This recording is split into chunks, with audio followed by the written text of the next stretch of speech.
There were 1 million black boys last year that wanted to play in the NBA. Of that million, only 400,000 will even make it to play high school ball. Of that 400,000, only 4,000 will be able to make it to play college ball. Of that 4,000, only 35 will make it to the NBA. Of that 35, only 7 start. And the average life in the NBA is 4 years.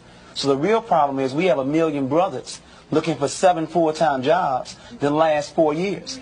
And yet last year we had 100,000 jobs available to be a computer programmer, engineer, or doctor, and only 1,000 brothers qualified. So our appeal to black males is to realize the odds. That you do most will be that you do best. I mean, we were the first doctor, not Hippocrates, Imhotep. So we have the ability either in math or science or music and sports. But that you do most will be that you do best. If you play basketball from 3 o'clock to 9 o'clock, you'll be a very good basketball player.